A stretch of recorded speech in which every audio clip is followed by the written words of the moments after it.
Good evening, everybody. Welcome into the Nittany Lion Sports Report. It is live here on Bob Long Sports. Bob Long, alongside me as always, Tyler Gehlhaus. And Tyler, maybe since the dawn of the Nittany Lion Sports Report, which actually goes beyond your days back to the early 2010s, maybe the worst loss in Penn State football's time frame since this show was born. A lot to talk about. Lots to talk about on the field, lot to talk about off the field. But anyway you slice it, a 9-overtime defeat against Illinois. There's going to be a lot of blame to go around. There's going to be a lot of what's next. And I want to start you right now. What happened and what's next? Wow. I wish I knew the answers to both of those questions, Bob. What happened to me, what I saw was a team that was unprepared. When you have an extra week to get ready, we all know what happened in Iowa, tough loss, all that.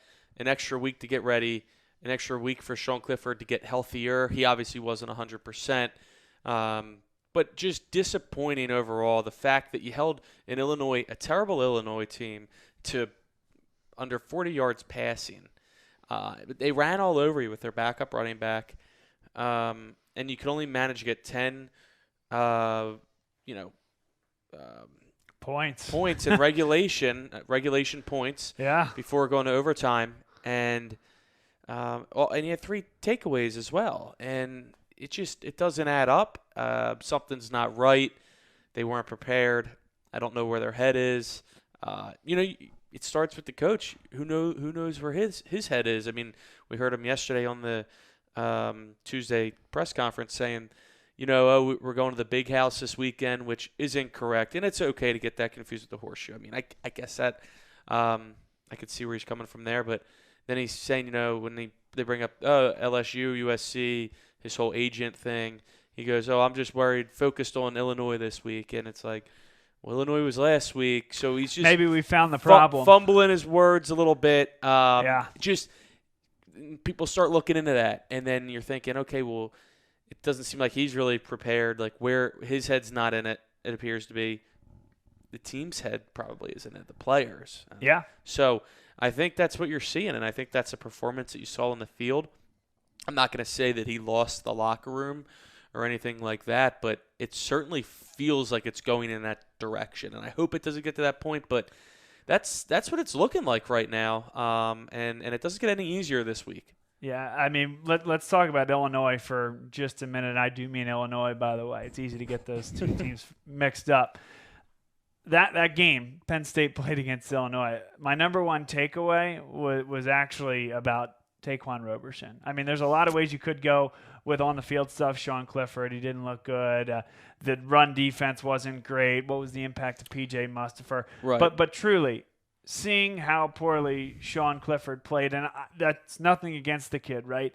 I think this kid is one of the toughest kids we've seen come across Penn State. He and Trace have similar ways of going about their business when it comes to fighting through injury, fighting through distress.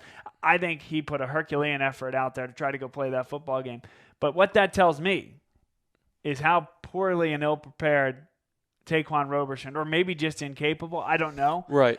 We spent the whole week after Iowa, Tyler, talking about how you have to expect more from Taquan Roberson if he's going to find his way into the game. He was put into a really tough situation, sent over the deep end with weights attached to his ankles, and there was just no chance he was going to float against Iowa. Now he's got a bye week to work at it, and he's going to be the guy against Illinois unless Clifford's really ready to go. Well, guess what?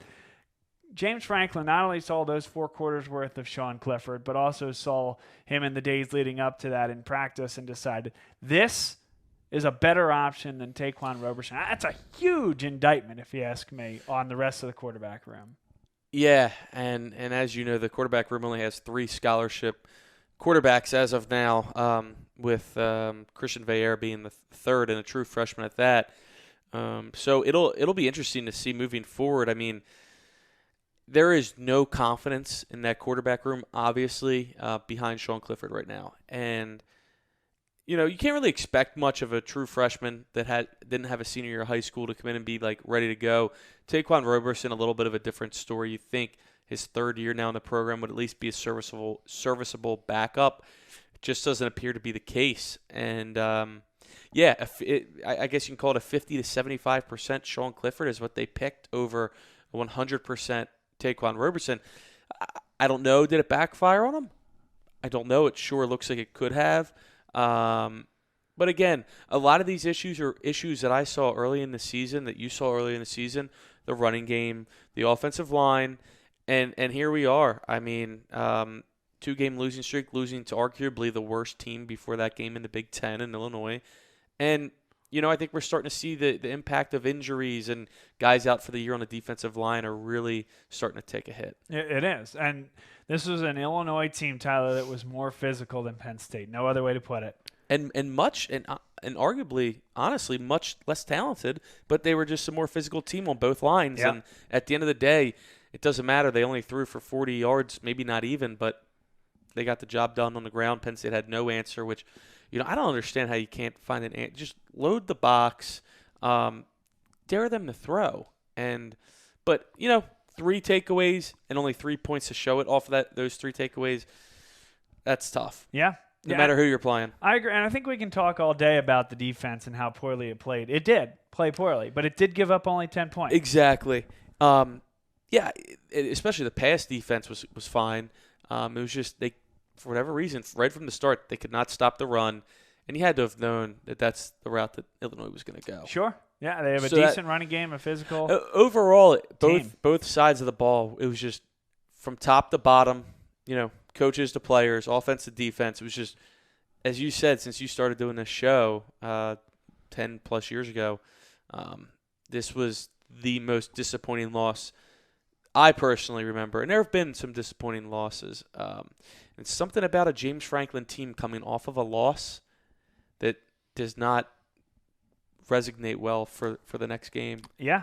I don't really understand what that is necessarily. Especially with the 1-0 mentality. It should be, all right, it's out of our system, on to the next one, 1-0.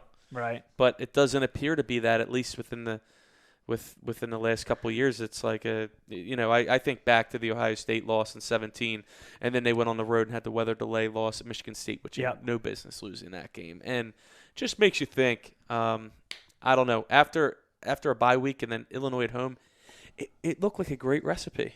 It really did. And it wasn't. Yeah, and even after all that and 3.5 hours worth of whatever we were forced to watch, there were many chances to win that football game, including about 3 interceptions. I had 6 takeaways. Yeah, I mean, Jaquan Brisker in the overtime period. This is after there was a Philly drawn up to perfection, executed not so much. I get it. Tyler Warren's not throwing the ball for a living or even for an education, if you will, here. But that ball's got to be better thrown. He's wide open. Put some more air under it. That was the exclamation point at the end of the day on that game for Penn State, at least. That first overtime. Combination of the missed pass and then Brisker not intercepting. Right. And the Philly was the first play of the third overtime, if I'm not mistaken. Okay. And that's when you go to... I thought that was first. No, because it was a 2-point conversion. Oh, okay. I'm sorry. So it was the third overall, but the first... Because I didn't... That's what I was getting at. Yes, I didn't know the rules. Oh, the new year. I had no idea. I have not watched an overtime game yet. I don't know that there, and maybe there has been somewhere in the group of 5, but I don't know that there's been a Power 5 game that went to a third overtime. I can tell you it has nothing to do with the result. I don't personally like it. I just think it's like ending a playoff hockey game in a shootout, or to that extent. I know you can end a regular season game, but that's a little bit different. But just 2-point conversion after 2-point conversion. It's just and then you're flipping the ends of the field.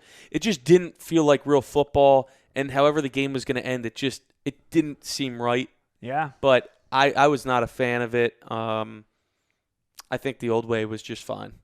Well, the straw that broke the camel's back there was 2 years ago when LSU and Texas A&M played to 7 overtimes. They went the whole night. Yeah, that's right. Yep, and 7 overtimes takes a much longer period of time than these 9 And that was the thing. They said, this was 9 overtimes, longest overtime. Well, yes, but in the new overtime era, of course. And how brutal.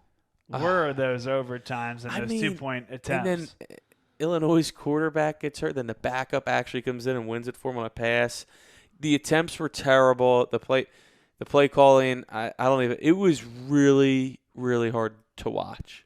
Like it actually became comical, and I did not see that happening at any. I did not think any part of that game was going to be comical, especially at the start the Penn State had to this season. Yeah, they took a nosedive like that halfway through the year. I did not see that in the cards. Comical's one thing, and I'm with you, and we were texting throughout the game, but even with all that said, a Brisker interception or a Tyler Warren throw to Sean Clifford, and that comical becomes, okay, got away with it. Let's see how healthy we can get Sean Clifford. And I get it, right? We're going to be this Penn State team's not going to be favored well against Ohio State. This win at the last minute was completely embarrassing. But you know what? They have a strength of record such that if they get it back on the rails, they could still have something here, and of course they couldn't even do that at home on homecoming. I know what you're saying. Just a couple people just win, just get to the next game. Yeah. And while that would have been nice, I don't see a great finish here, and I think it already started. I mean, you still have 3 top 10 games. I don't think Maryland's any pushover if you look at them right now. I guess Rutgers might be the only game on the schedule you can say that's definitely. I think they're gonna have to fight to get to 8-4, 7-5, and they're gonna have to fight to get to 7-5. I will say that. I hear that because you got 3 games against top 10 teams. At one point, we were thinking, okay, like this, if you can get to Ohio State undefeated, which was very doable, and you maybe lose that, but then you win out, you should be in a good spot still, perhaps. And then even when you lose to Iowa, Tyler, I know you weren't thinking this at the time, but right. You get Clifford back 3 weeks from Ohio State, right? And you win out, and your only loss is to Iowa with your quarterback out, and you go to Indianapolis, and, of course, there were a lot of steps before they got to that point, and it feels a lot more daunting now, of course. Yeah. Oh, I mean, it just I don't have a good – I'm seeing probably 7-5, maybe 8-4. 9-3 would be awesome. I mean, if we're being honest here, it just feels like, they're falling off track. I think there's distractions. And it just feels like it's inevitable that it's almost the opposite of what we had last year. The cold start, the hot finish. Now we're kind of going the opposite. So I don't really like the way this is going to play out. I hope I'm wrong, but I don't see it being pretty. Starting with this game against Ohio State. No, and there's a lot of negative energy around the program, which is so frustrating because of where we were a month ago. Yep. And just like that, it can all flip on its head. Yeah, less than a month ago, right? I mean, in the second quarter, on October the 2nd, things were looking right. Things were looking great. Yeah, the only comp I can think of on the flip side is the negative energy at halftime on October 1st of 2016 when they were down to Minnesota. Okay. And this team was bad, and they were about to fall to 2-2. And that's kind of what changed it, going to overtime. Overtime. They won that game, and all of a sudden ripped it off and beat Ohio State in a thriller that year on the blocked kick by Haley, beat Wisconsin, and then went to the Rose Bowl. This feels like the opposite. An overtime game gone wrong where – on the 2nd of October at halftime, this felt like this is really good. Right now, it just doesn't feel right. Like, I don't know if it's because, let's be honest, I mean, Franklin's name's being thrown out there for USC, LSU. You wonder if any of those schools are cooling on him at all. You do wonder, and you wonder because Franklin also has played these leverage games. I'm not going to call them games, but tactics to get more money, not necessarily for himself, but assistance and the facility. Right. So I can't blame anybody for wanting that part of it, but I feel like there's distractions there, and I mean I don't know how you could blame any of the players for being distracted if they don't know their coach is going to be and if their coach isn't mentally in it, as we heard at the press conference, and I get it, he's tired, probably hasn't slept much since that loss, but at the end of the day, that's why he's making $5 million a year, and he's just not putting up right now. So. Yeah. No, and it didn't sound like himself at the press conference. He didn't. We talked about the mistakes he made, but just was not as articulate as you'd normally hear him. And obviously. And I mean, how many times did he say the word obviously right. in that press conference? And I'm under the impression that there is I shouldn't say definitely, there is more likely than not conversations still ongoing with one of those two open jobs, LSU and USC. How that's going to go, do they cool on him? I don't know. I would like to think that Penn State stays proactive and kind of start getting some feelers out there for if he does leave, and you can kind of get a big name in there, whoever. But it's just crazy that we're talking about this right now. You know what I mean? Yeah. Like a couple of weeks ago, we were number 2 number 3, but you don't even want to do this. But if he were to leave, why would you not offer Yurcich the job? Well,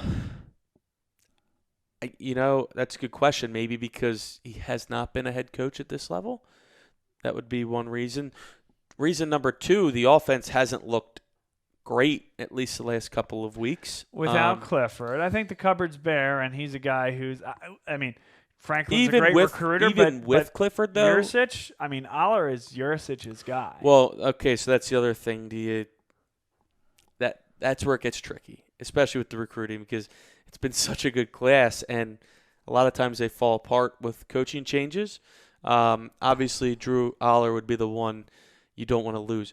Now, in a perfect world, if James Franklin were to leave and you hire Coach A and Coach A wants to keep Yurcich's OC and he wants to stay, that would be a pretty good situation. Doesn't really happen that often, however. So I guess what you're saying is would you sacrifice hiring Yurcich and therefore retaining most of that recruiting class, I would guess, at least on the offensive side of the ball? I think very highly of Mike Yurcich to begin with. No, I do too. I think he's a star at some point at this level. I do too, and I think right now one of the problems, I said the offense hasn't looked great. The running game hasn't looked great, and the line hasn't looked great. I think the passing game has looked really good. Yeah. I think there's more to that, whether it's personnel or positional coaches that maybe don't fit his style. Or even the running backs, because a lot of the running backs they have right now are the bigger, powerful backs that aren't playing bigger or powerful, and maybe a guy like Nick Singleton comes in and quick back, big back, but can really run. Maybe that's the kind of... I don't see, like Noah Cain struggles and him not bouncing off contact. I honestly don't see that as a schematic issue. I see that as potentially a coming off injury issue. Well, it's either that, but the line hasn't looked great either in the running game, and that's kind of what I'm hinting at is, they hired Troutwine a couple years ago. I think actually with Shiraka. Maybe they thought that those two would mesh with their schemes and whatever you want to call it, their personnel, but that stuff changes when you bring in a new offensive coordinator, and I just think sometimes they don't mesh. And that could be what you're seeing here with the run game. It would be very interesting, particularly because let's take it from Mike Yurcich's chair, which I don't know that many Penn State fans particularly care about Mike Yurcich's situation personally, besides wanting him to be involved with the program. But he was a 4 or 5 years at Oklahoma State. Mm-hmm. Coached for 1 year as a quarterbacks coach at Ohio State, then jumped down to join Texas. Tom Herman's staff. Right. Herman is fired. Sark brings in his guy. He's got no place to go. So Penn State brings him in. And quite frankly, that was fortunate for Mike Yurcich. James Franklin was willing to make that power play. He's always thought highly of him, and he always kind of wanted him on staff, and it just worked out that time. But you could see your situation now where James Franklin leaves to go elsewhere. Now Mike Yurcich would likely be given the opportunity to join James Franklin if he chose to, but it would be quite the road from Power 5 team to Power 5 team. Oklahoma State, Ohio State, Texas, Penn State, USC, question mark, or the head coach Penn State. Again, Right. I think being the head coach Penn State is probably not the most likely scenario.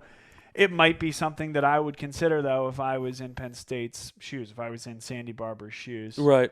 Which brings in another consideration, which is that Eric Barron is retiring at the end of the year, and Sandy Barber's contract is almost up, and TBD what happens there, but she likely isn't back for another term. And so there's a lot of changing parts. Yeah, there are, and it's going to be an interesting final month here to season, and not necessarily interesting in a good way on the field, as we would have liked the season to end in very meaningful games. But, I mean, these rumors aren't going to be put to rest until James Franklin puts them to rest, and he doesn't put them to rest, or has not put them to rest. So and will not. It's going to keep going on and on until who knows when.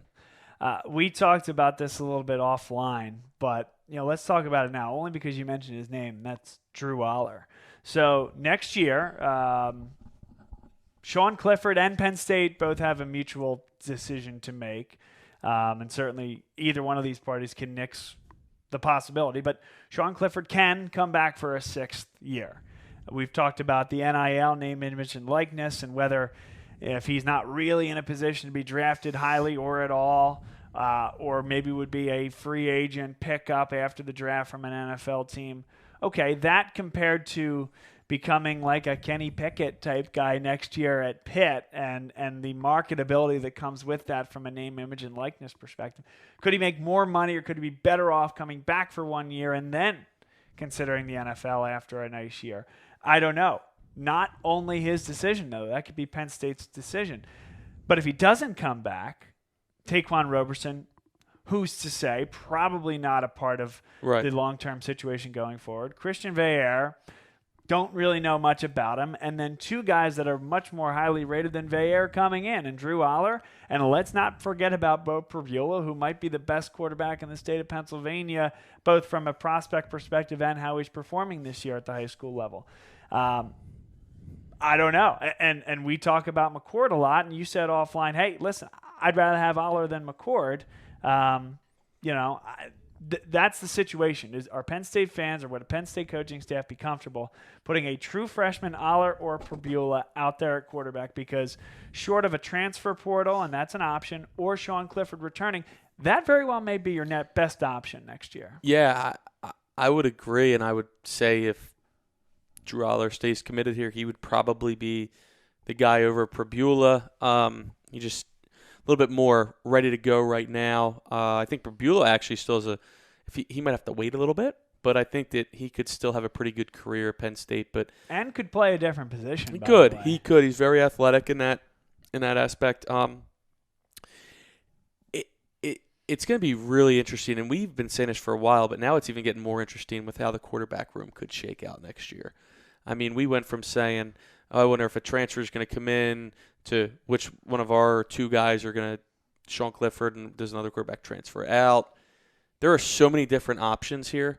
You really can't even begin to guess, because we're here banking on a couple weeks ago Drew Allar, and now, if we're being honest, I'm not saying he's going to decommit, but if Franklin leaves and Yurcich leaves, that changes everything. I would say everything. I would say so.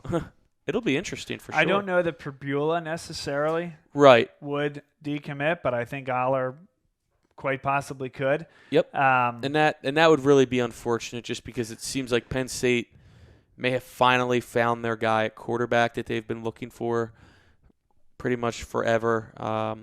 At least, because Trace McSorley. It's a little early.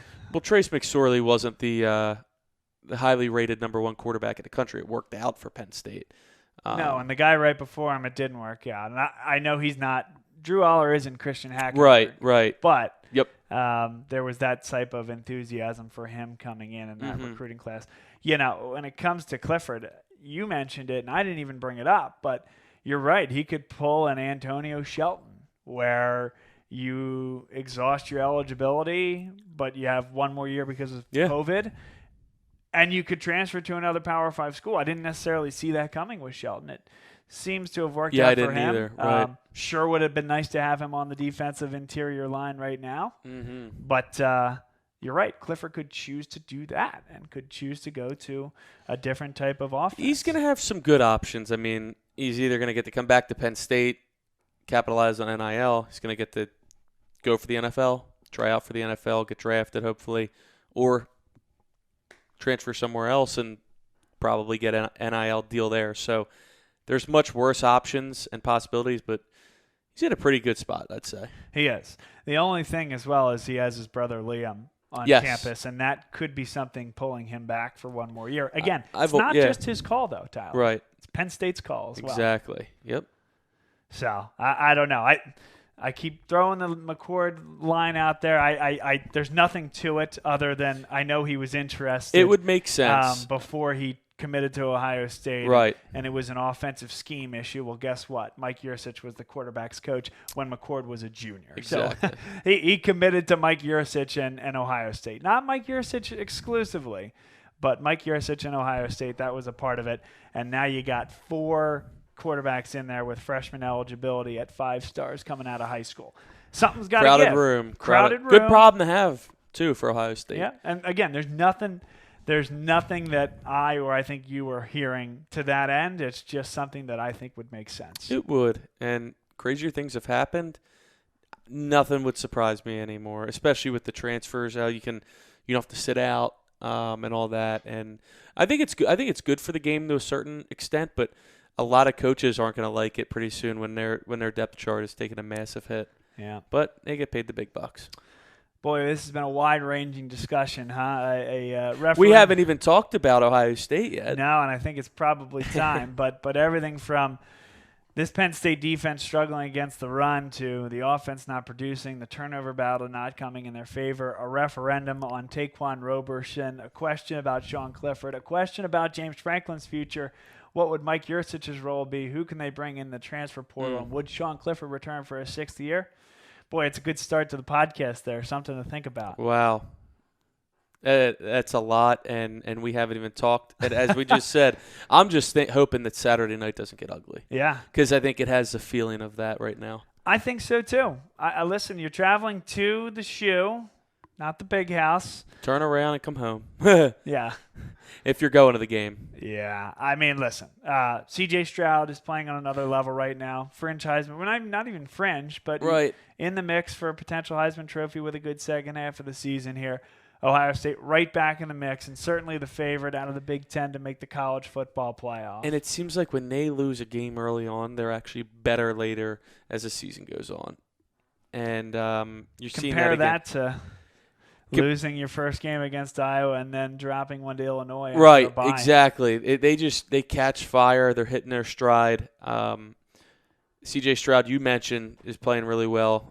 Trevion Henderson is probably one of the top running backs in all of college football. He's only a freshman. Yeah. It's going to be extremely tough. I keep thinking back to one of those years with Allen Robinson and Hackenberg, and it was 63-14. Yeah. And Robinson had a nice touchdown where it was a screen, and he ran side to side to side and finally scored. And that was a night game. Wasn't there one with McGloin as well? And maybe this is the game you're talking about where at halftime it was sort of tight, and he said something to Kirk Herbstreit about how, you're not taking us seriously, like take that. And then Ohio State outscored them something like 35-0 in the second half. Do you remember that game? But he said that as a player or as a player? He was the quarterback. It was not the same game then because another Hackenberg 63-14 right, game. Yeah. It just listen. I mean, I think Penn State right now we call them 17.5 point underdogs. I just hope if they can cover that, that'd be great. Because if not, it's going to get ugly. It could get ugly right from the start. Talent. We talked about talent. We're talking about the lines. I actually think Penn State, as far as skilled position groups go, on both, if you take wide receivers, secondary, I think they're okay in that battle. But when you're coming down to the offensive line, defensive line is just decimated right now at Penn State. And you factor all other lingering rumors, issues, it feels like it's going to be a blowout. I'm on a similar wavelength with you there, Tyler, honestly. And I thought Penn State wouldn't have a chance even after their loss to Iowa. Yeah, in the third quarter and the against Illinois Iowa. game obviously changes some things, but more or less just where they are in a mental state of mind right now. So one thing that was said, there were a lot of things said in the James Franklin press conference this week, Tyler, is that Sean Clifford is 100%. And then he reiterated that Which today. means last week he was not. Well, we know that. Right. There is no chance that Sean Clifford is 100% going into this game against Ohio State. James Franklin said that 2 days after Sean Clifford couldn't even get up after getting hit. Get out of here. And that's the other thing is against Illinois, he wasn't able to run. And that's when he's best, when he's at least not necessarily running, but able to use that as a threat. Sure. I don't even think he was planting. He wasn't even planting well, which means the mechanics were off. He wasn't accurate. It was ugly. It was ugly. The weather was bad. It was ugly. There's no other word. Yeah. So there's no chance that he is, from my lips to your, wherever you're listening to this, there's no chance that Sean Clifford is 100%. Period. Period. Nope. And I don't know what that means. I really don't. I think this is a very difficult game. I think if Penn State, and this is a very reasonable take for a lot of fans, and we've heard it, and I don't entirely disagree. If Penn State cannot beat Illinois at home with a quarterback throwing for 40 yards, who can they and who will they beat? I don't know. If Penn State scores 10 points off 3 turnovers against a cruddy team, who will they beat? That's a really good question. And they're going to have to play a lot better than that to beat anybody. Even Rutgers, who was the weakest opponent on their schedule, that's all of a sudden going to be a tight game, Yeah. And I think Ohio State, like I said, they're hitting their stride. I think they're going to win the Big Ten. I think they're going to go to the college football playoff. I just hope Penn State can make it respectable at this point. Yeah. Which is not what I thought I would have been saying after they beat Indiana, at least. I still thought this would be a tough game, but this spiraling out of control downward is just it shows you how important a quarterback that is, though, right? Even multiple quarterbacks. Well, sure, of course. It's arguably the most important position in all of sports. So Sean Clifford can play, but doesn't have the physical tools to run or be as accurate throwing the ball. Well, who does that neutralize? I don't know. The best receiver in the Big Ten, potentially, Jahan Dotson. Certainly your running game, because the other team can stack the box a little bit more. It inhibits the play calling of Mike Yurcich, and it puts a lot more pressure on the defense, both from a number of plays they have to be out there and from a field position perspective. So, yeah, a quarterback not being able to throw the ball has a huge impact. That's why it's the most important position on the field, certainly. Well, if you could run for 300 yards, it wouldn't be as bad of an impact, big of an impact like Illinois did. But you can't run the ball, so you're relying on a gunslinger really back there that's hurt in poor conditions. That's it. Yep, simple as that. Your playmakers, Parker Washington, right? Keandre Lambert-Smith. These guys are playmakers. Johnson, the biggest one of them all, and they can't get involved because if you're not throwing a catchable ball, and I'm sorry. And Dotson's biggest play of the game was literally it wasn't a literal Hail Mary, but Clifford throws off his back foot. It's in like triple coverage. He just catches it, and that was pretty much it. That was the best offensive play of the game, and that led to the slant touchdown. And that's Lambert-Smith, and that's all they got. Yeah, and at one point, Penn State was up 10-0, and it didn't look like it was going to be like pretty by any stretch at that point. But that's it, 10 points in one half, and that's all you can show. And then, of course, the never-ending overtime. Yeah, it's just bad football. Yeah, and it got to the point in the latter stages of the game where you just didn't feel like Penn State had a chance to move the ball down the field with any meticulousness, methodical nature. It had to be a big chunk. You're hoping for a big chunk play and hoping that the defense bent but didn't break, hoping that the Illinois kicker was missing field goals. Hoping that the refs would throw another flag on an Illinois touchdown to bring it back, just for them to go again, score, bring it back. Oh, my God. really probably the worst loss that I can remember. I'd have to really go through and look into the past games a little bit more, but this is as bad as it gets. Listen, it is fair to be disappointed with the team. It is fair to be disappointed with the coaching staff. There is some vitriol online that's a little bit too much, right? I mean, at the end of the day, these are folks that are trying to do a job just like you and me, Tyler, in a slightly different context. And slightly different pay as well. I hear you, and I think that engenders some of that anger and hostility. But at the end of the day, what we can all agree on and what James Franklin would agree on is it's not good enough, not even close. And this season takes on an entirely new context now after that loss. And so now what we're talking about is, okay, can a miracle happen at Ohio State? No. There are two other top 10 matchups. Do they have a chance in either of those games? And who is Penn State going to beat? If they cannot beat Illinois at home with a coach that was embroiled, I guess he's fine now, but called out his too deep offensive line and called out those kids that he had recruited, all of a sudden he's a hero in Champaign. I don't know. It's really unbelievable that we're sitting here today having this conversation, not only about the Big Ten title not being in play, but talking about a loss to Illinois.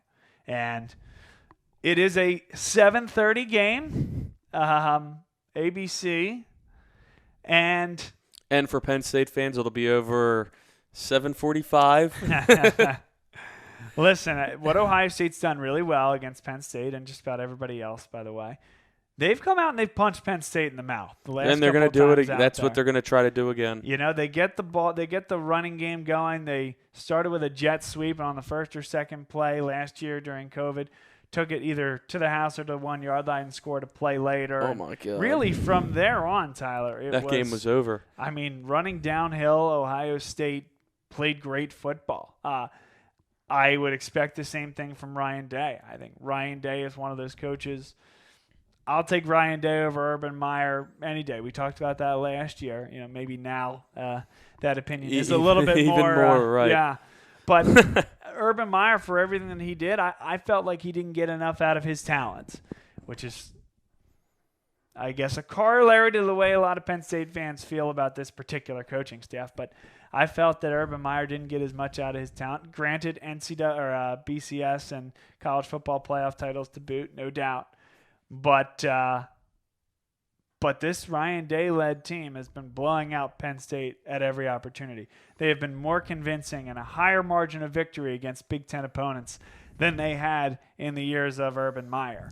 And they haven't really had the duds, the Purdue's, the unranked Iowas, the blowouts that they've had in years past against other Big Ten opponents. Now it's also year 3 for him, so we'll give him time to incur some of those losses. But Ohio State appears to be held head and shoulders above the rest of the Big Ten. We thought maybe that wasn't the case when they lost to Oregon, but guess what? You're working in a redshirt freshman quarterback. Not that there aren't some demons still deep in the closet there somewhere for C.J. Stroud, but this is looking more like the J.T. Barrett, the Cardale Jones, the Braxton Miller, and now the Justin Fields, and now the C.J. Stroud-led Ohio State Buckeyes. It's looking all the more familiar in Columbus, and they're rolling. I just don't see the gap condensing anytime. Not this year. This year, at least. Nope. And probably not next year, because, again, they're the ones that have four freshman 5-star quarterbacks on the roster. And Penn State's the one with 3 scholarship quarterbacks, one that can play, and that one isn't healthy. It's a different wavelength, Tyler. It is. Different situation altogether. Yeah, and it's frustrating because, 16, 17, 18, you had a really good chance to go 3 in a row. You blew, 17 and 18 and double-digit points late in the game. And ever since then, Ohio State has widened the gap. And I I see that being the trend again this year, unfortunately. So we're not doing picks tonight, but you want to do one pick? Yeah, all right. I'll say Ohio State's going to cover the 17.5, we'll say. I think Ohio State will win, I'll say 42-10. Okay, I had 35-10 in mind. Okay. Yeah. So that's still the... Where are the 10 points going to come from? They scored 10 against Illinois. Maybe we'll go... A lot of possessions. How about that? Yeah, the turnover, and you get the ball at like the 3, and it takes 4 downs to punch it in. Late in the game. Oh, man. Second effort from Noah Cain? Yeah. Nah, of course not. After reviewed, and they'll call in the field stands. There you go. There you go. Okay, folks, that was not the most enlightening show, but I think it effectively took us through everything that's happened in the last 4 days from Illinois through to the James Franklin press conference. We didn't really hit the Jimmy Sexton news. He changed agents, but it came out that had happened over the summer. Some well-tapped-in reporter decided to throw gas onto a fire and to release it the day before his press conference reporter. and 2 days after they lost to Illinois. Yeah. Really makes you think, huh? So James Franklin, a guy who hates distractions, somehow there's a bunch of them always find around the program right now. But he hates them. Just let the record show he hates distractions. Listen, I'll close with this, Tyler. You know that I've been the Franklin defender, and you have to a large extent as well. But I really think that Franklin is the right guy for this program, have for a very long time, and still do. But he's not helping himself right now. He's not helping himself right now. And that's a loss that can happen. He'll tell you the same thing. Yeah, I'm slowly coming off that Franklin train. I want him to be that because of where he's gotten the program and the recruiting classes, but you're right. He's almost like his own worst enemy at times, and you just can't have that around your football program. Every year is he going to take this job? Is he going to take that job? And it's hard to build a culture, a strong program when you're like, all right, is coach going to leave? As a recruit, do I have to keep my other options open in case he leaves? Like, this comes up every year. And, at some point you have to think, he's going to leave if this keeps coming up every year. Right. If Penn State doesn't match whatever he's being offered. Well, and that's the other thing, not to continue this going, but, I mean, how can you even expect some sort of raise or anything for negotiating purposes after that last week? That's tough if you're going to try to negotiate after that. I agree. And I know there's more to it, but that's really tough. I agree with you 100%.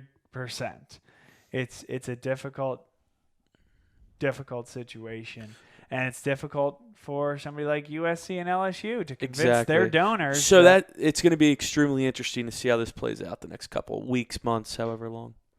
So we always end this show by saying, enjoy the football, and we'll talk to you next week. You can watch the football if you want. We'll talk to you about it next week. He's Tyler Gehlhaus. I'm Bob Long. This has been the Nittany Lion Sports Report. Take care, everyone.